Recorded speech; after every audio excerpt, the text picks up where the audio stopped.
Google සෙවුම් යන්ත්‍රය ප්‍රථම වරට මෙරට ජාතික නිදහස් දිනය වෙනුවෙන් සිය පිවිසුම් සලකුණ වෙනස් කර තිබෙනවා.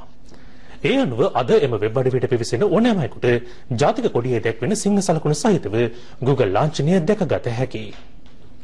ලොව වැඩිම පිරිසක් භාවිත කරන සෙවුම් යන්ත්‍රය ලෙස Google අන්තර්ජාලයේ ප්‍රසිද්ධියක් උසුලනවා.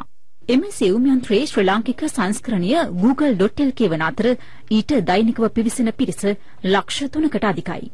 එම වෙබ් අඩවියට අද දිනේ පිවිසෙන ඕනෑම අයෙකුට එහි Google ලාංඡනයේ වෙනස් වී ඇති අයුරු දැකගත හැකියි. ඒ මෙරට ජාතික දිනය තේමා කර ගනිමින්. ඒ අනුව ජාතික ධජයේ අඩංගු වර්ණ ඇතුළත් කරමින් සිංහයාගේ රුව සහිතව එම Google ලාංඡනය නිර්මාණය කර තිබෙනවා. මෙලෙස යම්කිසි සුවිශේෂී දිනයක් යොදා ගනිමින් පිවිසුම් ලකුණු වෙනස් කිරීමට නම් ඊට Google ආයතනයෙන් ඉල්ලීමක් සිදු කළ යුතුයි.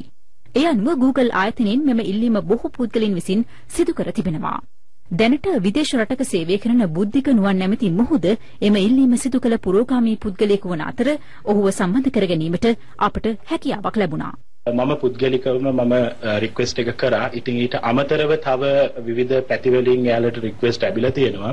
මම දැක්ක කීපයක්ම කැම්පේන් කීපයක්ම ඉන්ටර්නෙට් එකේ සිද්ධ වුණා මේ සම්බන්ධව. මම ලංකාවේ නෙමෙයි ඉන්නේ. මගේ වෙලාවේ මම 12 වෙද්දි ඉතින් මම බලාගෙන හිටියේ මම පේජ් එක 12 වෙද්දි මම රිෆ්‍රෙෂ් කර හිටියේ Google දාලාද කියලා. මම ගොඩක් උනන්දුවෙන් හිටියේ ඇත්තටම. ඉතින් ගොඩක් සතුටුයි. ලාංකික හැමෝටම ආඩම්බර වෙන්න පුළුවන්. ඉතින් මේ නිදහස් දිනේ දවසේ Google ලකින් ලැබිච්ච ඇත්තටම ටැග් එකක් විදිහට දකින්න පුළුවන්. ඉතින් ඒ ටැග් අපිට ගොඩක් සතුට වෙන්න පුළුවන්.